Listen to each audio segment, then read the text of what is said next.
লোকসভা কেন্দ্র অর্থাৎ আলিপুরদুয়ার লোকসভা কেন্দ্র।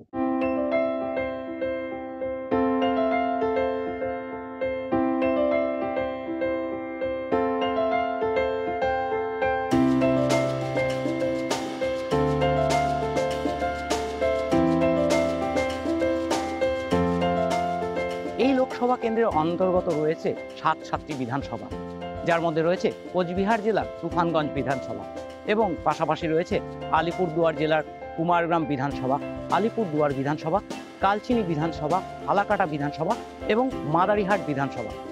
আর রয়েছে জলপাইগুড়ি জেলার নাগরাকাটা বিধানসভা। এই ৭টি বিধানসভা মিলে আলিপুরদুয়ার লোকসভা কেন্দ্রের ভোটার প্রায় ১৭ লক্ষ।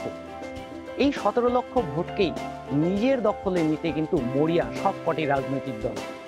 ২০১৪ আগ অবধি কার্যত এই লোকসভা কেন্দ্রটি ছিল বামেদের দখলে।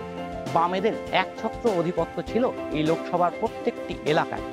কিন্তু ২০১৪ সালে তৃণমূল ঝড়ে কার্যত বামেদের এই দুর্গ প্রায় ধূলিসাৎ হয়ে যায়।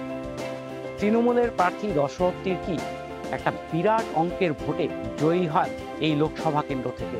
তারপরেই কিন্তু রাজ্য সরকার আলিপুরদুয়ারবাসীর দীর্ঘদিনের দাবি অর্থাৎ আলিপুরদুয়ারকে জলপাইগুড়ির থেকে বিভক্ত করে পৃথক জেলা, সেই জেলার ঘোষণা কিন্তু করেন রাজ্যের মুখ্যমন্ত্রী। কিন্তু সেটা বেশি দিন স্থায়িত্ব পায়নি।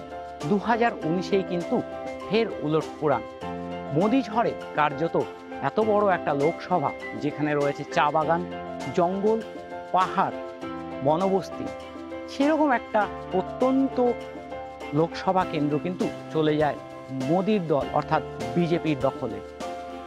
বর্তমান কেন্দ্রীয় প্রতিমন্ত্রী জন বার্লা এখানে প্রায় 2,40,000 ভোটে জয়ী হয় তৃণমূলের প্রার্থী দশরথ তির্কিকে হারিয়ে। আলিপুরদুয়ার লোকসভা কেন্দ্রে রয়েছে 111টি চা বাগান এবং বক্সা ব্যাঘ্র প্রকল্প ও জলদাপাড়ার মতো দুটি অভয়ারণ্য। এখানে 17 লক্ষ ভোটারের প্রায় 70% অর্থাৎ 11 লক্ষ ভোটারই কিন্তু এই দুটি অভয়ারণ্য এবং চা বাগানের পরিবেষ্টিত। এবং সমস্ত রাজনৈতিক দলই কিন্তু অর্থাৎ বিজেপি, তৃণমূল এবং সিপিএম প্রত্যেকেই এই চা বলয়ের ভোটকেই নিজের বাক্সে নিতে চাইছে। এবং আলিপুরদুয়ার লোকসভা কেন্দ্রের ইস্যু কিন্তু মূলত চা বাগান কেন্দ্রিক। চা বাগানের উন্নয়ন, চা বাগানের শ্রমিকদের বাসস্থান, চা বাগানের শ্রমিকদের মজুরি, এই সমস্ত কিছু নিয়ে কিন্তু সমস্ত রাজনৈতিক দল নেমে পড়েছেন ময়দানে। বিজেপি যেমন দাবি করছে যে সমস্ত কিছু কেন্দ্র সরকারের পক্ষ থেকে করা হচ্ছে চা বাগান শ্রমিকদের জন্য, একইভাবে তৃণমূলের দাবি কিন্তু রাজ্য সরকার কন্যাশ্রী করেছে, চা বাগানে জমির পাট্টা দিয়েছে, চা বাগানের শ্রমিকদের জন্য চা সুন্দরী, পাশাপাশি বাড়ি বানানোর টাকা দিয়েছে। একে অপরের দাবিতে কিন্তু এই মুহূর্তে সরগরম আলিপুরদুয়ার লোকসভা কেন্দ্রের প্রতিটি চা বাগানের রাজনীতি। এখন অপেক্ষা শুধু 19শে এপ্রিল অর্থাৎ ভোটদানের দিনে।